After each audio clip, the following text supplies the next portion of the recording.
안녕하세요. 축구 전문 기자 한준입니다. 많은 분들이 안면 골절 부상을 입은 손흥민 선수의 2022 카타르 월드컵 출전 여부 걱정하시고 기다렸을 것 같은데요. 손흥민 선수가 카타르 월드컵에 참가하는 것이 확정됐습니다. 아직 26인 공식 엔트리가 나온 것은 아니지만 파울로 벤투 감독이 손흥민 선수 선발했다라고 공식 인터뷰에서 이야기를 했고요. 또 손흥민 선수 역시 직접 본인 피셜로 참가 여부에 대해서 이야기했습니다. 또한 월드컵 개막이 일주일 앞으로 다가온 가운데 한국과 상대할 우루과이와 포르투갈이 26인 명단을 확정 발표했고요.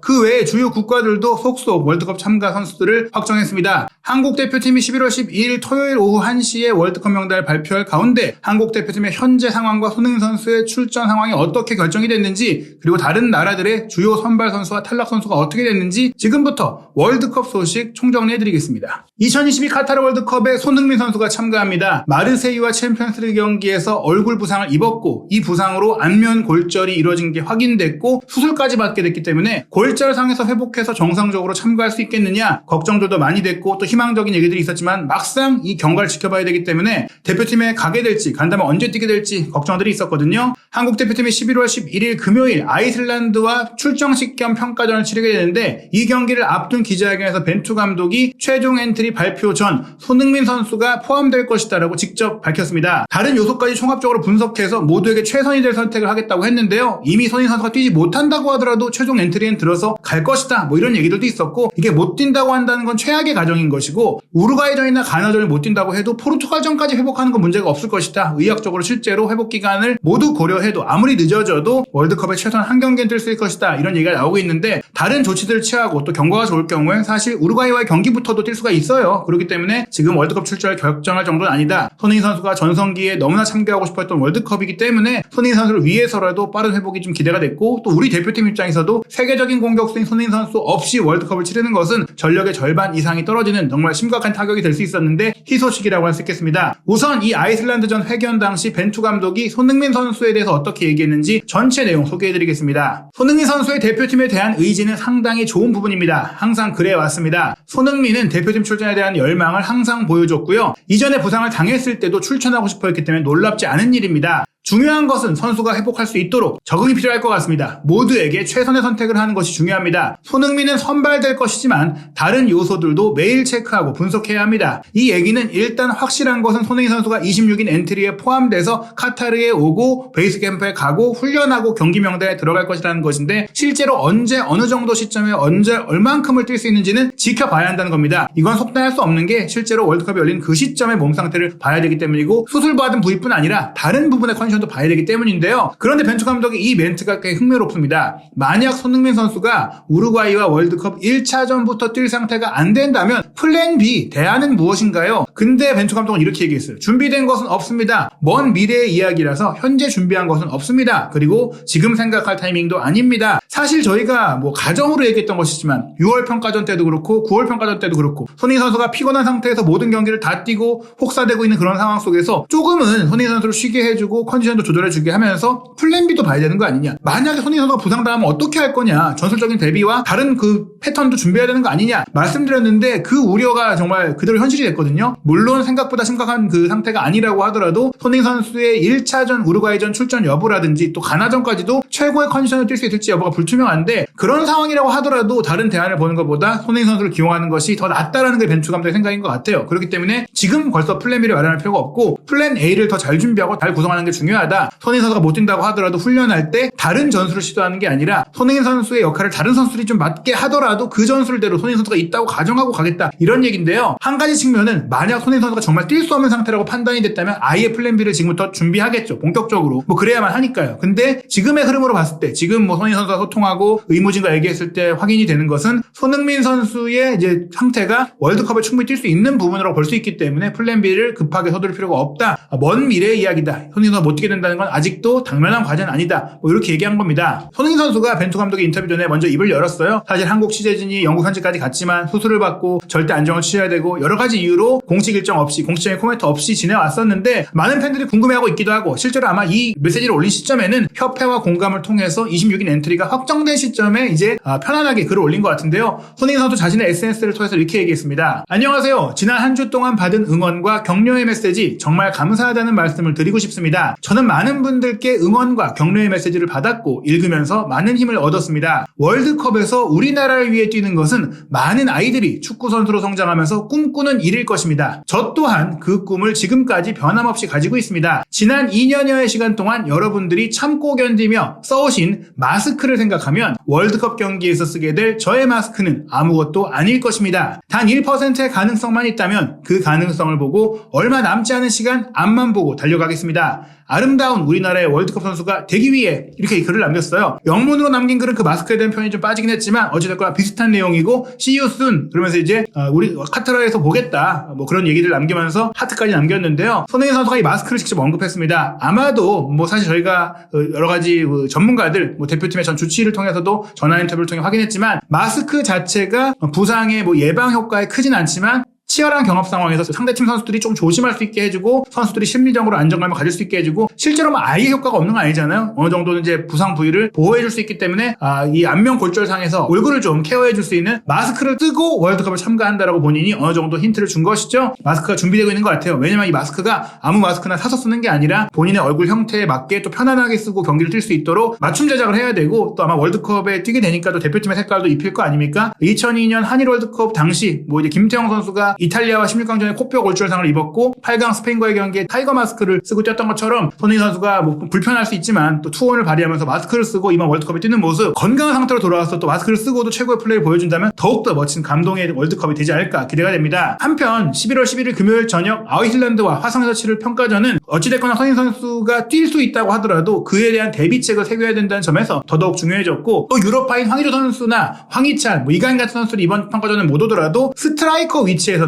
왜냐면 이제 6월 평가전도 그렇고 9월 평가전도 그렇고 벤투 감독이 황의조 선수의 폼이 좀 떨어진 상태에서 손흥민 선수를 최전방 스트라이커로 기용하는 전술들을 많이 실험했잖아요. 그 자리에 좀 확실한 골잡이라든지 공격 패턴을 만들기 위해서 조규성, 오현규 선수를 선발했고 이번에 볼 것 같은데 이번 경기 여러 가지 의미가 더 커졌어요. 또 분명히 손흥민 선수에게 의존하지 않고 골을 만들어야 되는 상황이 있는데 벤투 감독도 실제로 이 아이슬란드와의 경기는 월드컵을 준비하는 경기라고 했습니다. 출사표 이렇게 얘기했습니다. 내일 경기만 보는 것이 아니라 더 크게 보고 준비했습니다. 하지만 내일은 월드컵 전의 마지막 경기이기 때문에 상당히 중요합니다. 소집 중에 훈련한 것을 토대로 경기를 진행할 예정인데요. 하지만 내일 경기만 보고 준비하는 것은 아닙니다. 이번 소집 때는 훈련에서 선수들에게 많은 정보를 줄 수 있어서 좋았습니다. 좋은 경기와 함께 결과를 낼 수 있도록 하겠습니다. 월드컵에서 할 수 있는 것들을 생각하면서 준비했습니다. 즉 아이슬란드라는 팀에 대한 맞춤 훈련을 한 게 아니라 월드컵 본선 조별리그 3경기에서 쓸 전술을 선수들에게 주입하고 정보를 줬다. 그리고 그 훈련을 한 내용을 아이슬란드와의 경기에 펼쳐보이겠다는 거니까 월드컵에 대한 밑그림을 유럽파는 없지만 이번 경기에 볼 수 있다는 것이죠. 그리고 이 국내파를 중심으로 한 평가전에 27명을 뽑았잖아요. 8명의 유럽파가 빠진 가운데 9명 정도가 결국 탈락하게 될 텐데 그 명단을 가릴 수 있는 경기다 보니까 선수들이 또 치열하게 뛸 겁니다. 벤투 감독도 아시다시피 몇 명은 최종 명단에 선발될 것이고 그렇지 못한 선수도 있을 것이라고 했는데요. 4년 동안 대표팀에서 긴 시간을 함께 보낸 선수도 많은데 경기 후에 최종 결정을 내리겠다. 지금 결정 안 했고 경기 마지막까지 보고 결정하겠다. 이미 다 정해놓고 경기하는 거 아니다. 뭐 이렇게 얘기를 했어요. 선수들에게 충분히 동기부여를 줬는데요. 월드컵 무대가 환상적인 기회지만 모두가 갈 수 있는 건 아니다. 그래서 모든 선수들 열심히 훈련된 선수들에게 감사하다고 메시지를 보냈고 만족 이상의 감정을 가지고 있다. 이 선수들 모두에게 만족하고 정말 좋은데 결정을 내려야 되는 부분들도 있다. 어쩔 수 없이 못해서가 아니라 누가 더 낫기 때문에 이제 빠질 수밖에 없는 선수들이 있을 것이라는 얘기죠. 모든 선수를 선택할 수 없기 때문에 기분이 좋지 않을 선수들에게도 이번에 못 가도 다음에 기회가 있을 것이다 라고 이제 좋은 얘기를 하면서 이제 이번 경기 잘 치르자고 했는데요. 벤투 감독의 계약 기간이 이제 이번 월드컵을 통해 끝나지만 만약 이 경기에서 이 대회에서 좋은 성과를 낸다면 또 협회가 충분히 연장 계약을 통해 내년에 열릴 물론 이제 카타르에서 열리게 됐기 때문에 2024년 1월이나 뭐 겨울 아시안컵으로 열리게 되는데 새 감독을 선임할 수도 있겠지만 벤투 감독에게 또 오퍼를 할 수 있는 상황들도 될 수 있어서 또 벤투 감독이 이번에 잘 본 선수들을 볼 수도 있다. 뭐 그리고 대표팀이 이번에 본 선수들을 또 계속해서 체크하고 데이터가 남기 때문에 지금 잘한 선수들이 또 월드컵 이후에는 선발될 수 있는 가능성이 있습니다. 유럽 언론에서는 이번 한국의 26인 엔트리에 이강인 선수가 들 수 있을지가 가장 큰 화두로 작용하고 있어요. 유럽 전역을 커버하는 방송사죠. 유로스포츠는 주중에 치렀던 아틀레티코 마드리드와 마요르카의 경기 무리키 선수의 골로 마요르카가 승리하긴 했지만 이강인 선수를 플레이어 오브 더 매치 경기 최우수 선수로 선정했거든요. 평점 8점을 부여하면서 이날 본인이 공격 포인트를 올린 것이 아니었음에도 현란한 플레이와 탈압박 능력과 이제 좋은 플레이,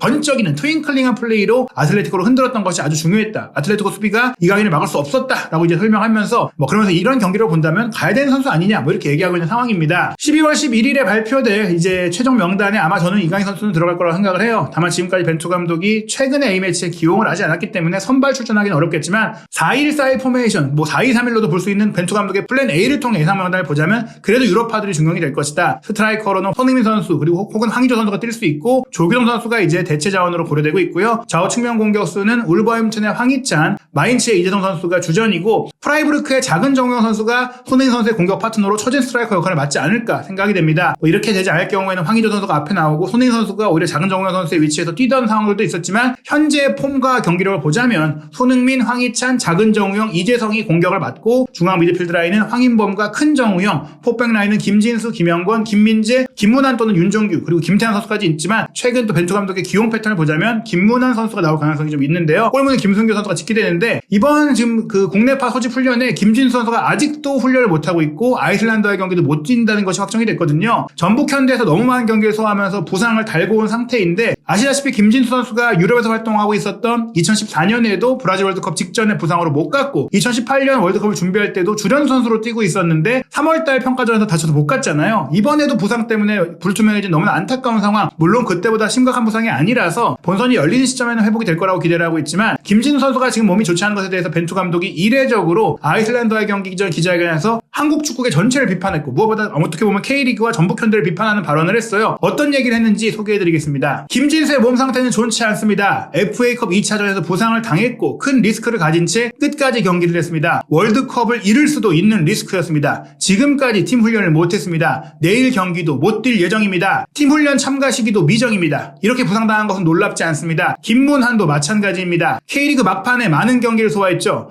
마지막에는 전북이 우승할 기회가 없었는데도 많은 시간을 출전했습니다. 컵대회 결승전만 2차전으로 진행됐는데 간격도 72시간 이하 사이에 열렸습니다. 중요한 게 돈이나 스폰서가 아닌가 싶어요. 내 의견은 한국에서 중요하지 않은 것 같습니다. 8월에도 그랬죠. 팀이 좋은 경기력으로 월드컵에서 좋은 모습을 보이길 원하는 것 같은데 팀과 선수들을 올바른 방식으로 도울 생각이 없는 것 같습니다. K리그도 중요하겠지만 월드컵이 직전인 상태에서 특히 전북 같은 경우에는 김문환이나 김진수 선수가 K리그 우승 경쟁에서 이미 좌초된 상태라면 쉬게 해주고 어차피 다른 선수를 점검해도 상관이 없을 텐데 그 기어코 썼고 FA컵 1, 2차전도 너무 짧은 시간 동안 운영이 됐다. 특히 FA컵은 대한축구협회가 운영하는데 월드컵을 앞둔 시기에 왜 이렇게 진행하고 왜 중요한 선수들이 다칠 수 있는 위기를 야기했느냐. 이건 대표팀에 대한 생각이 없는 거 아니냐 지적한 것입니다. 벤투 감독이 K리그와 대한축구협회를 싸잡아서 비판했고 구체적으로는 사실 전북현대의 김상식 감독에 대한 우회적인 비판이라고도 볼 수 있는 발언을 했는데요. 김진수 선수, 김은하 선수 한국 대표팀에서 중요한 전술적인 풀백 역할을 해줘야 되는 선수들인데 이 선수들의 몸 상태도 우리가 월드컵을 잘 치르기 위한 속각을 곤두세워야 될 상황이 될 것 같습니다. 한편 한국의 첫 경기 상대인 우루과이가 오늘 지금 막 26인 명단을 발표했는데요. 예상했던 멤버들이 다 들어왔어요. 공격 라인은 리버풀의 다르윈 누네스와 발렌시아의 카바니, 베테랑 공격수 수아레스가 들어왔고요. 미드필드 라인은 레알 마드리드에서 지금 세계 최고의 선수로 꼽히고 있는 발베르데, 토트넘에서 손흥민 선수의 파트너인 벤탄쿠르뿐 아니라 최근 세리에에서 좋은 플레이를 보이고 있는 베시노라든지 스포팅 리스본에서 토트넘을 상대로도 좋은 플레이를 펼쳤던 중앙 미드필더 우가르테, 그리고 터키로 지금 가 있지만 세리에에서 역시 좋은 플레이를 펼치면서 다시 한번 전성시대를 열고 있는 토레라 같은 선수들이 있습니다. 수비 라인도 가장 이슈가 되는 것이 바르셀로나의 핵심 수비수인 이 아라우 선수가 지난 9월 평가전에 이란과 경기에서 다쳐가지고 못 뛸 거라고 눈물을 흘렸잖아요. 근데 이 선수의 회복이 생각보다 빨라서 결국 26인 명단에 들어오게 됐습니다. 26인 명단을 기반으로 살펴본 우루과이의 예상 명단 살펴보면 카바니 최전방 누네스와 맨유의 펠리스트리가 오른쪽 윙어로 뛸 것 같아요. 누네스가 사실 스트라이커처럼 안쪽으로 들어오고 펠리스트리가 윙플레이라는 선수이기 때문에 누네스, 카바니, 수아레스를 함께 세우면 윙플레이가 좀 부족한 부분들이 있어서 수아레스나 카바니는 교차로 뛰지 않을까 생각이 들고요. 미드필드는 벤탄쿠르, 발베르데가 조금 전진하고 베시노나 토레이라, 우가르테 같은 선수들이 커버하는 형태가 될 것 같습니다. 수비 라인의 아라오가 사실 센터백과 라이트백이 다 되는데 우루과이의 유일한 약점이 라이트백이거든요. 아라오가 그 부분을 채워주고 있는 상태에서 복귀를 했어요. 근데 한국과의 경기는 뛸 수 없다고 합니다. 이게 한국 입장에선 다행입니다. 빠르고 높이도 좋고 힘도 좋고 공격력도 있는 선수다 보니까 손흥민 선수를 정말 악착까지 잘 막아줄 수 있는 선수가 바로 아라오거든요. 상대적으로 바렐라는 수비력이 떨어지고 공격력이 좋은 선수고 히메네스는 실수가 많고 코아테스는 속도가 느리기 때문에 손흥민 선수가 충분히 공략할 수 있어요. 아라오가 뛸 경우에는 정말 상대하기가 어려운데 아라오가 다행히 회복해서 월드컵은 뛰지만 한국전은 뛰기 어렵다 보시면 될 것 같고요. 포르투갈 대표팀도 명단을 발표했는데 굉장히 화려합니다. 26명의 면면에 호날두 선수 당연히 있고 베르나르도 실바, 주앙 펠릭스, 하파엘 레앙 같이 유럽 빅리그에서 검증된 최고의 선수들이 포함이 됐고 미드필드 라인은 브루노 페르난데스와 마테우스 누네스라고 울버햄튼에 가서 토트넘과 경기에서도 엄청 잘했던 선수도 있죠. 그리고 울버햄튼에 후벤 네베스도 있는데 후벤 네베스와 누네스가 이번에는 무티뉴가 빠지긴 했어도 울브스에서 맞춰온 호흡을 그대로 보여줄 수 있는 상태입니다. 수비 라인에는 맨시티의 칸셀루, 맨유의 달로, 달롯, 맨시티의 디아스 이런 선수들이 있는데요. 예상 라인업 살펴보면 4-3-3으로 나올 것 같아요. 호날두가 최전방이고 오른쪽 공격수는 베르나르도 실바가 뛸 것 같습니다. 미드필드 역할을 함께하면서 2선의 플레이메이커가 될 것 같고요. 하파엘 레앙, 세리에 A MVP 출신의 AC 밀란 공격수죠. 이 선수가 왼쪽 측면에서 가운데로 치고 들어오면서 경기를 하고 미드필드 라인은 브루노, 팔리냐, 네베스가 빌드업과 운반 능력과 압박 능력을 동시에 보여줄 것 같습니다. 수비 라인은 베테랑인 페페와 후벤 디아스 젊은 리더가 중앙을 지키고 좌우 윙백은 공격적이죠. 멘데스는 굉장히 빠르고 칸셀로는 엄청난 킥 능력과 득점력을 모두 겸비하고 있어요. 포르투갈은 H조 최강의 전력을 갖추고 있습니다. 다른 조의 상황도 살펴보겠습니다. 아직 가나는 최종 엔트리를 발표하지 않았고요. 잉글랜드 대표팀 손흥민 선수의 영혼의 파트너인 케인 선수가 주장으로 이끌고 있는데 충격적인 상황이 나왔습니다. 일단은 리스 제임스 첼시의 이제 오른쪽 윙백이자 오른쪽 센터백으로 잉글랜드 대표팀에서 최근에 이제 워커도 몸 상태가 좋지 않고 다른 많은 선수들의 컨디션이 안 좋고 알렉산더 아놀드도 수비력에 문제가 있어서 제임스의 출전이 굉장히 중요했는데 결국 이 선수가 회복을 잘하고 있었지만 월드컵에 낙마하게 됐습니다. 또 AC 밀란에서 좋은 수비력을 보여줬던 토모리 같은 선수들이 빠지고 오히려 부진한 맥과이어나 또 토트넘의 다이어 같은 선수들이 뽑혔어요. 카일 워커와 벤 화이트, 트리피어 지금까지 대표팀에서 함께 해왔던 선수들 위주로 구성이 됐는데 분명히 화려한 선수들이 모였지만 이전보다 폼이 좀 떨어졌다. 미드필드 라인에는 켈빈 필립스가 결국에는 부상에서 회복해서 발탁이 됐고 코너 갤러거도 승선을 했습니다. 여기 주드 벨링엄, 조던 핸드슨, 데클란 라이스, 메이슨 마운트까지 그래도 익숙한 선수들이 많이 있고요. 공격 라인은 뉴캐슬의 칼럼 윌슨이 결국에는 승선을 했고 레시포드도 최근에 폼을 살리면서 합류했고 그릴리시, 포든과 사카 같은 어린 선수들 그리고 그릴리시, 스털링 같은 유로 2020에 참가했던 선수들도 합류를 했습니다. 웨일스 대표팀이 이제 B조에서 잉글랜드와 맞대결을 펼치게 되는데요. 웨일스 대표팀에는 사실 손흥민 선수도 토트넘의 웨일스 라인, 웨일스 마피아였잖아요. 가레스 베일, 벤 데이비스 그리고 지금은 프랑스로 떠난 조 로든도 합류를 했습니다. 프랑스 대표팀은 아시다시피 포그바와 캉테가 부상으로 빠지는 타격이 있었죠. 하지만 벤제마, 은쿵쿠, 덴벨레로 이어진 화력이 대단합니다. 현재 세리에에서 제2의 전성기를 맡고 있는 올리비에 지루 선수도 있고 아틀레티코 마드리드로 다시 돌아가서 경기력을 끌어올리고 있는 그리즈만도 있고 바이에른 뮌헨의 발빠른 윙어 코망도 있기 때문에 화려한 공격력이 그대로고요. 미드필드 라인에 캉테와 포그바가 빠졌지만 카마빙가가 최근에 레알에서 잘하고 있고 유벤투스의 라비오도 경기력이 지금 상승세고 또 레알 마드리드에 최근 이적한 추아메니도 굉장히 이제 안정적인 플레이를 펼치고 있는데다가 마르세유의 귀행두지가 지금 전성시대를 열고 있다는 점에서 그래도 미드필드 약하지 않다 볼 수 있겠고요. 수비 라인은 화려하죠. 바란 선수가 부상을 털고 합류할 예정이고 쿤데, 우파메카노, 코나테 같이 젊고 피지컬이 좋은 선수들도 많습니다. 조장은 토트넘의 위고 로리스고 골문을 지키게 됩니다. 덴마크 대표팀은 26인의 명단 중에 21인을 사전에 발표했는데요. 손흥민 선수와 인연이 깊은 에릭센 선수뿐 아니라 토트넘의 호장군 호이비르도 정상적으로 선발이 됐습니다. 독일 대표팀이 타격이 있었는데요. 티모 베르너가 대회 직전에 부상으로 이탈했고 마르코 로이스도 부상을 입으면서 결국 낙마하게 됐고요. 대신 10대 어린 공격수 무코코 그리고 베르더 브레멘에서 9번 공격수로서 활약하고 있는 필크루크가 깜짝 선발됐습니다. 일본 대표팀은 26인 명단을 가장 먼저 미리 발표했는데요. 최근에 브라이튼에서 엄청난 공격력과 돌파력을 보이고 있는 미토마 카오루 그리고 프라이부르크에서 현재 정우영 선수와 함께 뛰고 있는 도안 리츠가 최근에 정말 기세를 올리고 있고 쿠버가 부상을 조금 입은 가운데 주전으로 나설 가능성이 있습니다. 아스날 수비수 토미야스가 수비를 이끌고 베테랑 수비수인 요시다도 이제 주장으로 참가하게 되는데요. 공격 라인에서는 사실 그동안 일본이 이제 결정력의 문제가 컸고 숙제가 컸는데 셀틱의 후르와시가 굉장히 주목을 받고 있었는데 최근에 폼이 좋지 않으면서 결국 탈락하게 됐고 셀틱의 또 다른 공격수 마에다가 선발이 됐습니다. 그리고 부상으로 낙마한 선수도 있기 때문에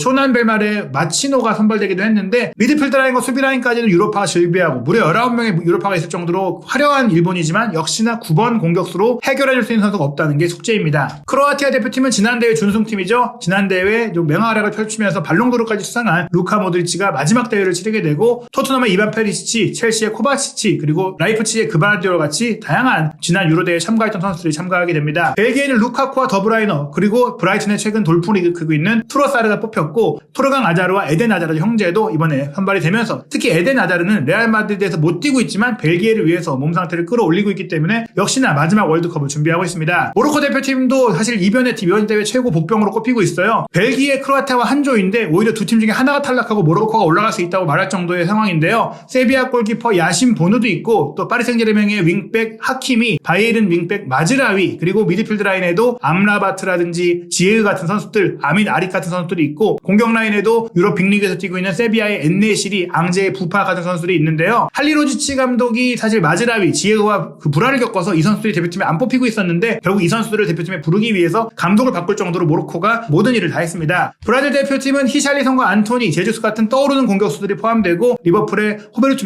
피르미노가 탈락될 정도로 정말 탄탄한 라인업을 갖고 있는데요. 네이마르와 비니시우스라는 화려한 공격과 더불어서 이번 대회 최고의 전력이라는 평가를 받고 있고 다니 알베스도 마지막 월드컵을 준비하기 위해 참가하게 됐습니다. 2022 카타르 월드컵 곧 개막합니다. 한국 시간으로 11월 21일 월요일 새벽 1시에 카타르와 에콰도르의 경기로 시작하게 됩니다. 한국 대표팀의 첫 경기는 11월 24일 목요일 밤 10시 우루과이와의 경기고요. 11월 28일 밤 10시에 가나와 2차전, 12월 3일 0시에 포르투갈과 3차전을 치르게 됩니다. 카타르 월드컵에 대한 모든 소식도 한준TV에서 현지 반응, 상세 분석, 그리고 현장 이야기까지 준비할 예정이니까요. 월드컵 소식 한준TV와 함께 하시기 바랍니다.